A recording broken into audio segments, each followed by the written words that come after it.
Hey guys, welcome to Boxing Squared for boxing news and views from around the internet. Whew! Now that was a night of boxing. I'm still on an adrenaline high from that. That was an incredible card and it was topped off by a very dramatic finish. So Joseph Parker drops Dillian Whyte in the 12th round. Whyte is out on his feet, but it's too little too late, and Whyte gets a deserved majority decision. 113-112, 115-110, 114-111. And this was a great night of boxing. A couple of very good upsets, which I'll get to. So we have David Allen knocking out Nick Webb. We also had Derek Chisora knocking out Carlos Takam, and there were other knockouts. I'll get to those a little bit later, but first, the main event. Now, this was a fight where Joseph Parker, he started quite strong. First round and a half, he was looking sharp. He was looking the quicker man. He was beating Whyte to the punch. He was looking good. But then there was a clash of heads. And to begin with, it actually looked like it was from a punch, but it was a clash of heads that sort of dropped him. So that was officially his first time that he'd been on the canvas in his career. After that, Parker, he sort of needed some time to recover, and Whyte capitalized, and he was looking to put the hurt on. And for the next few rounds, they were clearly good rounds for Dillian Whyte. And up until about the 5th round, 6th round, Whyte was looking pretty good. I wouldn't say he was dominating Parker, but he was winning the rounds for the most part. I think I gave Parker round 5, and maybe round 6 was one of Whyte's best in the fight, apart from the knockdown. But that second half of the fight, Joseph Parker didn't show a lot. He was looking, I'll just go to a couple of notes that I made here. His hands were down, the jab disappeared, it was sort of one-punch stuff, it was one-paced, and he wasn't taking advantage of Dillian Whyte being tired because Whyte looked gassed. From after the 6th round, Whyte looked pretty spent on the energy front. And, you know, the volume was way down, but he still mustered enough. I think it was the 9th round. A mega left hook, and that was a proper knockdown. But Parker, he got up, to his credit, but I thought he was going to get stopped there in terms of that round, but he managed to eke it out, get out of the round, and then sort of recover. But I was expecting that if Joseph Parker, because by that stage I was thinking, well, on my unofficial card, he was well down. I was thinking he's going to need a knockout. And I was expecting he would at least try to put it on Dillian Whyte in round 10 or 11. There was a bit of that. Round 10, you know, both tied. Whyte was coming forward, but it was probably a Whyte round. Round 11, Parker was aggressive. There was a bit of back and forth.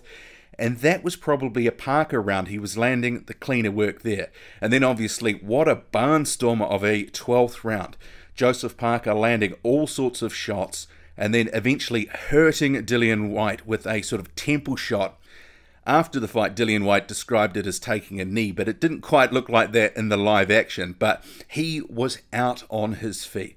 He was done, and he was holding on for dear life. And Parker, if he had had another minute or so, well, he may have actually knocked Dillian Whyte and had that win himself. But you can't get it back. It was a dramatic finish, and it probably papered over the cracks there of Joseph Parker's performance. Wasn't a great performance, but full credit to Dillian Whyte. I said that I wouldn't be surprised if Dillian Whyte won on points. And I'm not surprised. But what I was surprised about was how fast Joseph Parker started. And he didn't really sort of go back to some of the things that were working for him earlier in the fight. But I think fatigue and a few other things like that played a part. But very one-paced, one punch, didn't really seem to be working the body, which looked pretty good early on. And Dillian Whyte, he was just capitalizing. He was winning some of the rounds off the back of activity. And he looked pretty, I mean, he was looking sloppy at times, sure, overbalancing. He was throwing the kitchen sink into things and maybe, you know, technically wasn't great, but he really showed his heart in there, and he wanted that. It did appear that he wanted it more than Joseph Parker. We didn't really sort of see a hunger in those mid to later rounds until near the end. You may have heard Kevin Barry, I think it was after the end of the 9th, he checked in on Joseph Parker and said, "Are you okay? Are you okay?"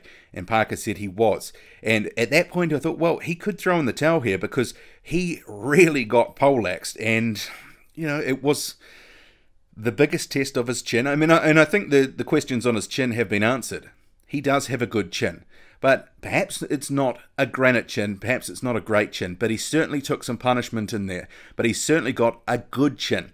I really enjoyed this fight, and this is all off the top here. I've just got a couple of notes here, but I enjoyed that fight thoroughly. It was a real roller coaster.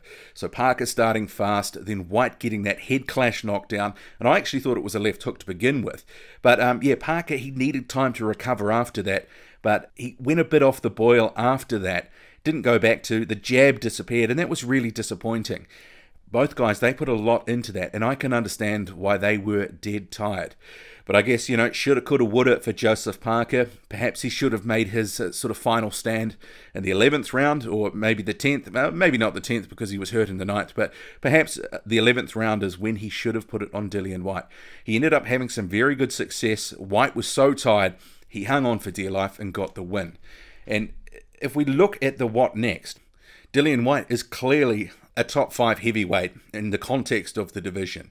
Joseph Parker, he's probably somewhere in the top 10, you know, between 5 and 10. Dillian Whyte, he outworked him, he outgutted him.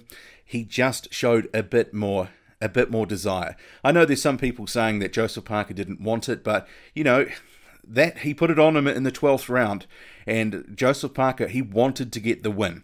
Maybe he didn't fight as good as he could have, but overall it was an okay performance from Joseph Parker. And Dillian Whyte, it wasn't a sparkling performance from him in terms of, you know, the technical side, but he showed a lot of heart and he hits hard, and Joseph Parker felt the brunt of it.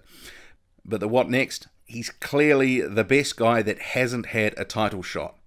I think that is evident, and I think we can all say after that win over another top 10, a fellow top 10 opponent, he deserves a title shot. Because he was asked about the what next, and he said he'll have to talk to Fast Car Eddie Hearn, and he actually said Fast Car, and he was asked about the Joshua fight, and he said, yeah, I'll take that if he wants it, if Deontay Wilder won't fight Anthony Joshua, and he said he would fight Deontay Wilder as well. But he is keen to get another fight in, potentially ahead of a big fight, sometime in October. So we'll have to see what happens next for Dillian Whyte. Perhaps the next opponent, if he's really launching to a massive fight in 2018. Perhaps it won't be someone that we'd like to see him against, but we'll have to see. Dillian Whyte, he likes to take on challenges. He's taken on Joseph Parker at short notice and beaten him.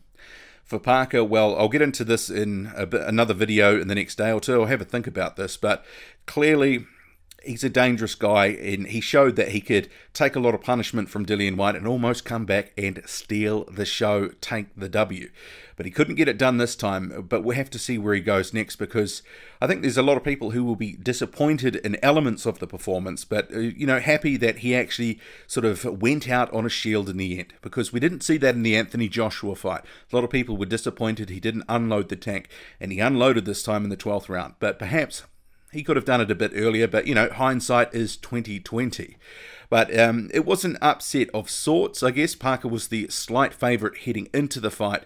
My pick was Joseph Parker on points, and I said I was warming up to the KO, and he almost got it done, but he needed to knock Whyte down earlier and a couple of times just to get a decision. So in the end, it was the knockout he needed. Almost got it, couldn't get that though.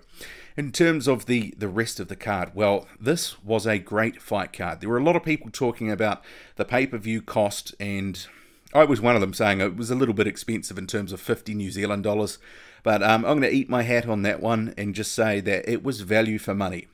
So you had Anthony Fowler with a pretty decent knockout early on. You had Buatsi getting a knockout. You had Katie Taylor getting a knockout. And then obviously Dave Allen. Dave Allen starches Nick Webb in dramatic fashion. So that fight started relatively slowly, and Webb was looking to unload on him. But then Allen started to time Webb. He started to hit him. Webb wasn't really moving his head, didn't really show much defense. Sure, he was hitting hard. But Allen started to actually land a few and buzz Webb. And in the end, he sort of ate a massive looping right hand. And got to feel really happy for Dave Allen on that, because he's had a sort of tough career, been thrown in against some lions and sort of, you know, been battered. But this, as he said it, was a life-changing moment. He said this was worth everything. Best day of my life. Got to say, I wasn't expecting much from him heading into the fight. I was hoping he wouldn't get hurt, and that if he did retire, that he could do so in good health. But I did say I would hope that he lets his hands go. And finally, a Dave Allen fight where we did see him really start to load up. But I think the opponent may have had something to do with that. So Nick Webb did have a little bit of buzz as an unbeaten fighter. He was 30 with a record of 12-0 heading into the fight. But perhaps there was a reason that he was taken along so slowly. I don't want to say hype job because he didn't have any hype behind him.